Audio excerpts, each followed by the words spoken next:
سأل سائل نبيل شخصا ما: من هي وماذا هي؟ وسامحني، أين هي؟ إلى أين هي هذه البوسنة؟ أخبرني. البوسنة والهرسك دولة نالت استقلالها عن يوغوسلافيا في تسعينيات القرن الماضي في 28 من فبراير عام 1995. يا ترى لماذا اختاروا هذا اليوم بالضبط؟ هل تعرف ما أهمية تاريخ أول من مارس للبوسنيين؟ ولا والله ما أعرف. لا تعرف. لا أعرف. هل سمعت عن عيد الاستقلال للبوسنة؟ سمعت عن عيد الاستقلال البوسني. إيه، ومتى هو؟ شهر 3 أظني، صح ولا لا؟ نعم، في شهر 3 إيه. غدا إيه. بإذن الله. إن شاء الله. في مثل هذا اليوم قبل 31 عاماً أعلنت نتائج الاستفتاء بموافقة الأغلبية على استقلال البوسنة والهرسك عن يوغوسلافيا.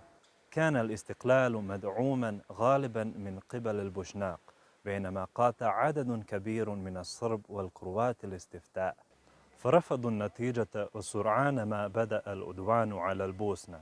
دافع عدد كبير من المسلمين البوشناق البوسنة، وكان يرأسهم رئيس الراحل علي عزت بيغوفيتش الذي مات عام 2003 ودفن بين الشهداء الذين دافعوا عن البوسنة.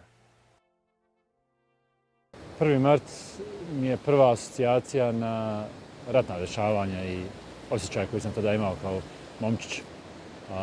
Naravno, mnogo mi znači, meni i mojoj porodici. Podsjeća nas na sve ono što se dešavalo i sve ono što se moralo u stvari desiti da dobijemo tu jednu vrstu nezavisnosti.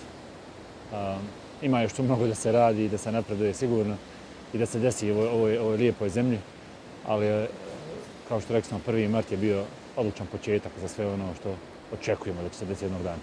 Referendumu, da, jesu, moji su roditelji glasali. Taj moment je bio, kako bi rekao, i simboličan, a i konkretan u procesima koji su dešavali nakon toga. Sjećam se da smo bili na ulicama, ja sam isto slavio kao što su slavili moji roditelji, moji prijatelji.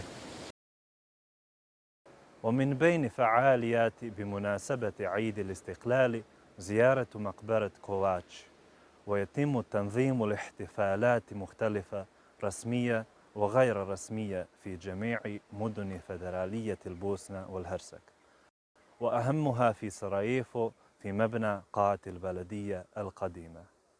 Naravno, sve ono što je uslijedilo poslije toga je bio jedan veliki izazov. Može li se, kako bi rekao, da li možemo kao narod dokazati ono što smo deklarativno iznijeli 1. marta. Tako da je to u svakom slučaju jedna velika priča, jedan veliki događaj.